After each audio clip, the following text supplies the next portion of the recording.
ජීවිතය කියන්නේ මහා පුදුමාකාර දෙයක්. දැන් මිනිසා උපතේ සිට මරණය දක්වා තමන්ගේ ජීවිතය ගෙන යන්න විවිධ දේවල් සිදු කරනවා. තමන්ගේ ජීවිතය ජය ගන්න තමන් ජීවත් වෙන්න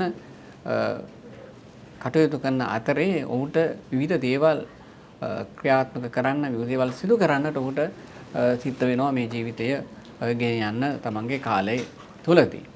ඉතින් විශේෂයෙන් දැන් උපතේ සිට මරණය දක්වා මේ විදිහට තමන්ගේ ජීවිතය ගෙන යන මිනිසාට යම් කාලයකදී තමන්ගේ දෙමාපියන්ගෙන් එහෙම නැත්නම් තමන්ට රැකවරණය සහ පෝෂණය ලබා දෙන අයගෙන් වෙන් වුණාට පස්සේ තමන්ට තනියෙන් ජීවත් වෙන්න අවස්ථාවක් එනවා.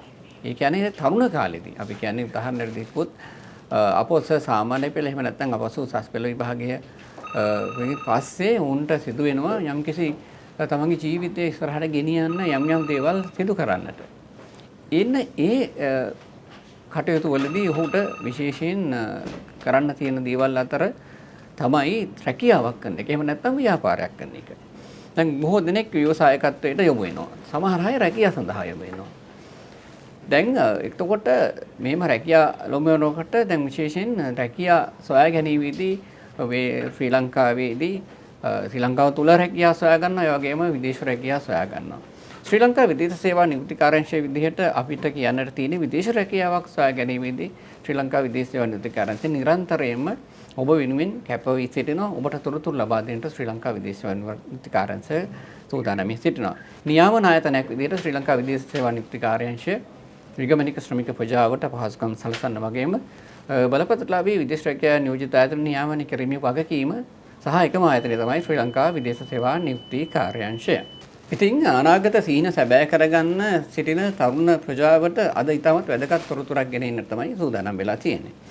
දැන් ඔබ දන්නවා මේ විදේශ රැකියාව ක්ෂේත්‍රයේ විශේෂයෙන් තරුණ ප්‍රජාව නිරන්තරව හොයන රැකියාව තමයි ජපානය, කොරියාව සහ ඊශ්‍රායලය ආශ්‍රිත රැකියාව වගේම වෙනත් රටවල රැකියාව අවස්ථා ඔවුන් සොයාගෙන යනවා. ශ්‍රී ලංකා විදේශ සේවා නියුක්ති කාර්යාංශය දිහට ඊශ්‍රායලය, ජපානය සහ කොරියාවේ රැකියාව අවස්ථා ලබා දෙන්නට ඒ රටවල රාජ්‍යයන් අතර ගිවිසුමක් අත්සන් කරලා තියෙනවා. ඔබතා ගිවිසුම්. ඒ අනුව මේ රටවල රැකියාව අවස්ථා ලබා දෙන්නට ශ්‍රී ලංකා විදේශ සේවා නියුක්ති කාර්යාංශය නිරන්තරව කැප වෙලා සිටිනවා. දැන් අපි මෙහිදී උදාහරණයක් විදිහට ගත්තොත් විශේෂයෙන් අද මම කතා කරන්න බලාපොරොත්තු වෙන්නේ මේ ඊශ්‍රායල් රැකියාව සම්බන්ධව. ඊශ්‍රායලයේ රැකියාව සඳහා යොමු වෙනකොට දැන් අපි මීට කලින් ඔබට සඳහන් කළා මේ රැකියාව අවස්ථාව කොහොමද ලබා ගන්න කියන කාරණා පිළිබඳව. දැන් ඔබට ප්‍රශ්නයක් තියෙනවා ඊශ්‍රායලයේ රැකියාව සඳහා යොමු වෙන අයට මේ ලොතරැයි ක්‍රමයකට තෝරා ගන්න කියන ක්‍රමය. මොකද්ද මේ ලොතරැයි ක්‍රමය? මේකට කොහොමද ඇතුළත් වෙන්නේ කියන කාරණා පිළිබඳව යම්කිසි ප්‍රශ්නයක් ඔබට තියෙන්නත් පුළුවන්.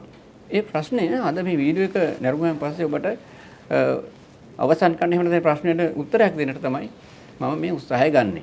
දැන් ෆීබා ආයතනය කියන ආයතනයක් තියෙනවා ඊශ්‍රායලයේ. මේ ෆීබා ආයතනය තමයි මේ ලොතරැයි ක්‍රමයට ශ්‍රී ලාංකික ශ්‍රමිකයින් තෝරලා ශ්‍රී ලංකා විදේශ සේවා නියුක්ති කාර්යාංශයට යොමු කරන්නේ. මේක සිදුවන්නේ මෙන්න මෙහෙමයි. දැන් ඊශ්‍රායලයේ රැකියාව අවස්ථා රසක් තියෙනවා විවිධ ක්ෂේත්‍රවල රැකියාව අවස්ථා. මේ රැකියාව අවස්ථා සඳහා ශ්‍රමිකයින් බදවා ගන්නට විදේශ සේවා නියුක්ති කාර්යාංශය ඔහුගේ වෙබ් අඩවියේ පළ කරනවා අයදුම් පත්‍ර. මේ අයදුම් පත්‍ර පුරවලා විදේශ සේවා නියුක්ති කාර්යාංශයට ඔන්ලයින් මාර්ගයෙන් යොමු කරාට පස්සේ ඒ අයදුම් පත්‍රවල තියෙන ශ්‍රමිකයින්ගේ සුදුසුකම් පරීක්ෂා කරලා බලලා තෝරාගත්ත ශ්‍රමිකයින්ගේ නාම ලේඛනයක් ඊශ්‍රායලයේ මේ ෆීබා කියන ආයතනය වෙත යොමු කරනවා. ඉන්පස්සේ මේ ෆීබා ආයතනය ශ්‍රී ලංකා විදේශ සේවා නියුක්ති කාර්යාංශයේ මේ රැකියා නාම ලේඛනය හොඳින් පරීක්ෂා කරලා බලලා අවශ්‍ය සුදුසුකම් තියෙන අය, ඒ කියන්නේ වයස, ඔවුන්ගේ අනිකුත් වෘත්තීය සුදුසුකම් සහ තවත් ඔවුන්ගේ තියෙන ලබා දෙන සුදුසුකම් සපුරලා තියෙනවා නම් මෙන්න මේ නාම ලේඛනය ඔවුන් ඇතුළත් කරනවා ඔවුන්ගේ වාර්ෂිකව වර්ෂයකට කීප වරක් අදින ලොතරැයි ක්‍රමයක් තියෙනවා. මේ ලොතරැයි ක්‍රමයට ඇතුළත් කරනවා. එතකොට මේ ලොතරැයි ක්‍රමයට ඇතුළත් කරපු නාම ලේඛනයෙන් යම්කිසි පිරිසක් තෝරාගනු ලබනවා. මෙන්න මේ පිරිසේ නාම ලේඛන විදේශ සේවා නියුක්ති කාර්යාංශයට ඔවුන් යොමු කරනවා. විදේශ සේවා නියුක්ති කාර්යාංශයට මේ නාම ලේඛන ආවට පස්සේ ඔවුන්ගේ නම් අදාළ ශ්‍රමිකයාට වහාම දන්වලා ඊට පස්සේ ඔවුන්ගේ තියෙන අර ලිපි ලේඛන අවශ්‍ය දේවල් නැවත ඔවුන්ට විදේශ සේවා නියුක්ති කාර්යාංශයට ලබා දීමෙන් අනතුරුව තමයි ඔවුන්ට ගිවිසුමක් ඊශ්‍රායලෙන් ලැබෙන්නේ. මේ ගිවිසුම ලැබුණාට පස්සේ ඔවුන්ට ඊශ්‍රායලයේ රැකියාව සඳහා යොමු වෙන්න අවස්ථාව ලැබෙනවා. දැන් ඔබට ප්‍රශ්නයක් ඇති. දැන් මේ ලොතරැයි ක්‍රමයට තෝරාගත්ත අයට හරි. තෝරාගත්තේ නැති අයට මොකද වෙන්නේ කියලා.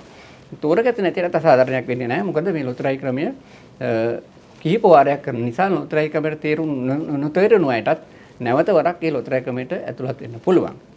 සමහරට තවත් ප්‍රශ්නයක් එන්න පුළුවන් තව කී වාරක් මේ ලොතරැයි ක්‍රමයට ඇතුළත් වෙනවද කියන කාරණේ. මේ ලොතරැයි ක්‍රමයට ඇතුළත් වෙන එක වාර කිහිපයක්ම තියෙනවා. ඒක අවසන් වෙන්නේ නැහැ. මොකද ඒ ලොතරැයි ක්‍රමයට අලුතෙන් එකතු වෙන සහ පරණ අය ඔක්කොම එකතු කරලා තමයි ලොතරැයි ක්‍රමය ක්‍රියාත්මක කරන්නේ. එතකොට ඔබට අසාධාරණයක් වෙන්නේ නැහැ. මොන මොහොතක හරි කොයි මොහොතක හරි ඔබට මේ ලොතරැයි ක්‍රමය යටතේ රැකියාවක් ඔබට හිමි වෙනවා. ඒ නිසා ඔන්න ඔබගේ බලාපොරොත්තු ඉටු කරගන්න අවස්ථාවක් දෙනවා. ඒ වගේම ඔබට මෙතෙක් තිබිච්ච ගැටලුව ඒ කියන්නේ මේ ෆීබා ආයතන විසින් තෝරන ලොතරැයි ක්‍රමය මොකද්ද කියන ගැටලුව ඔබට තියෙන්නේ නැති. මම හිතන්නේ දැන් ඔබට ඒ ගැටලුවට හොඳ විසඳුමක් පිළිතුරක් ලැබෙන්නේ නැති කියලා මම විශ්වාස කරනවා. එහෙමනම් ඔබට පුළුවන් දැන් ශ්‍රී ලංකා විදේශ සේවා නියුක්ති කාර්යාංශයේ www.slbfe.in කියන වෙබ් අඩවියට ගිහින් ඊශ්‍රායලයේ රැකියාවක් සඳහා ආයතුම් කරන්න.